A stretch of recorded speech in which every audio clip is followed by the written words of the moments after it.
Greetings, YouTube.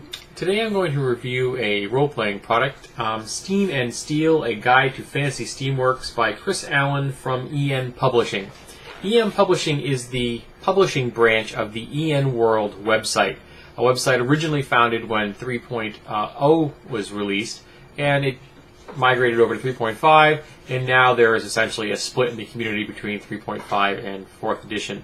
I actually don't know how much of a support 3.5 gets on the site. Since the split, I have not been back, so I haven't been there in ages. However, they did get a number of 3.5 works published while they were supporting 3.5's system, and this is one of them. And this is really, in my opinion, a toolkit to help a GM create a steampunk setting for himself. It is not a proper steampunk setting. It does have some suggestions in the back, a couple of thumbnail ideas how to set up one. But mostly, this is all the nuts and bolts that you would then have to decide. Yeah, I want that. I don't want this. You know, that kind of picking and choosing to help tailor the steampunk setting that suits your needs.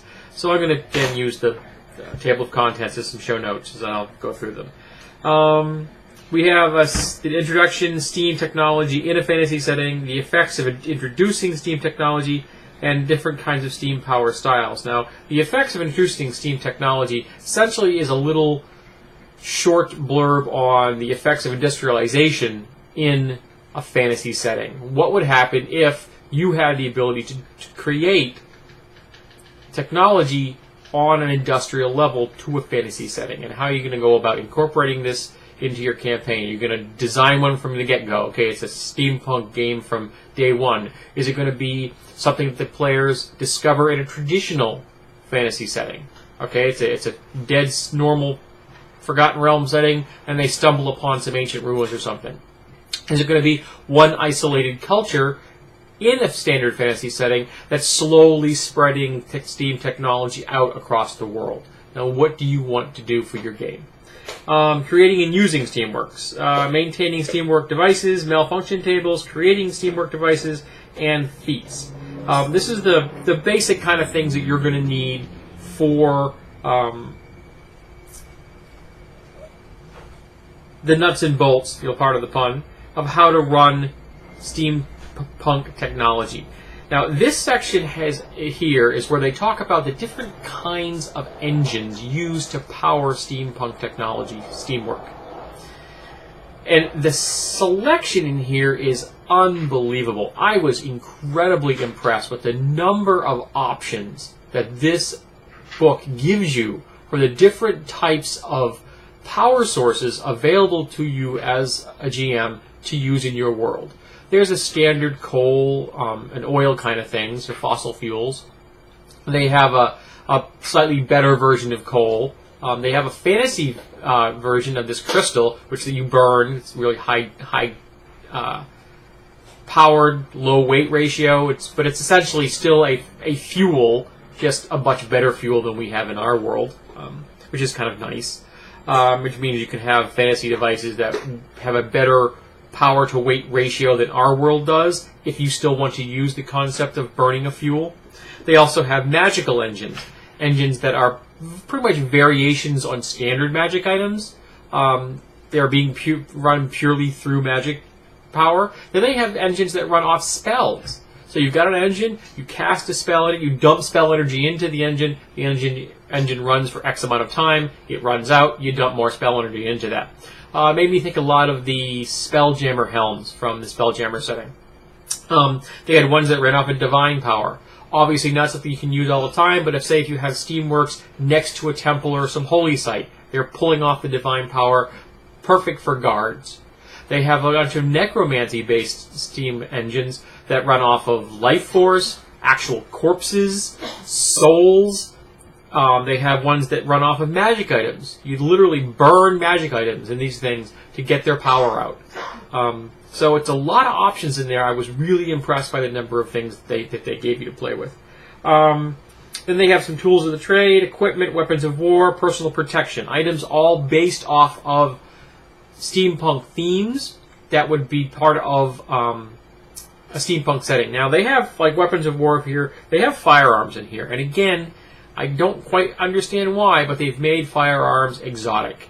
I disagree with that, as I've mentioned in the past. Firearms are no more complex than heavy crossbows.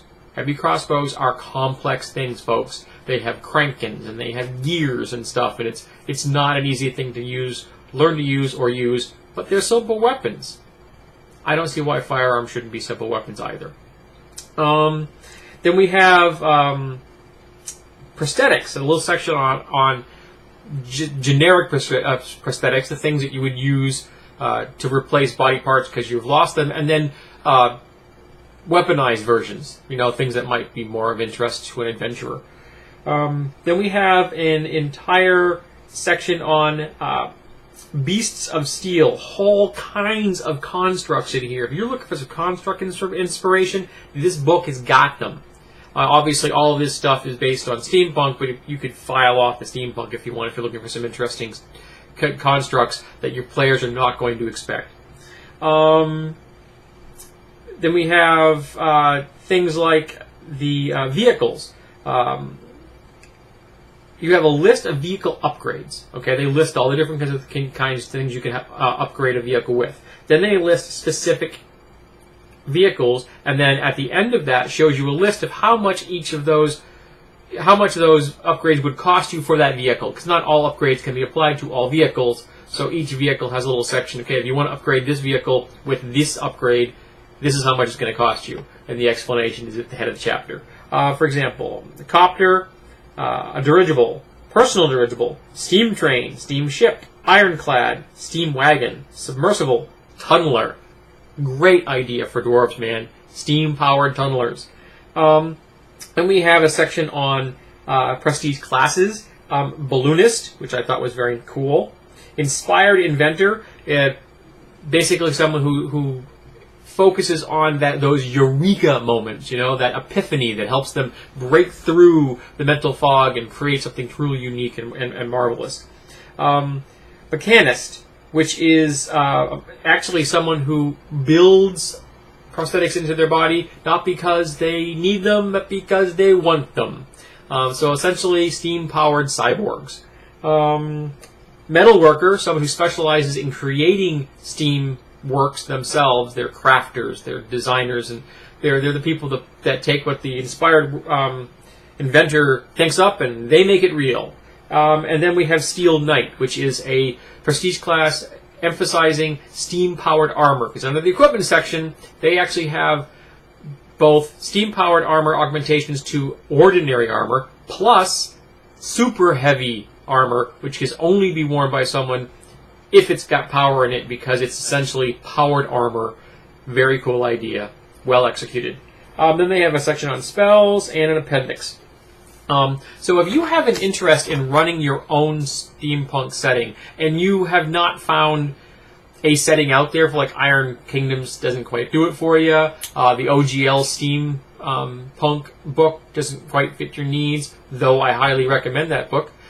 This supplement may help you create that setting that fits your dream, So I recommend it. I really think it was quite good. The writing was acceptable. The ideas are great. Lots of things in there to get your ideas just going, man.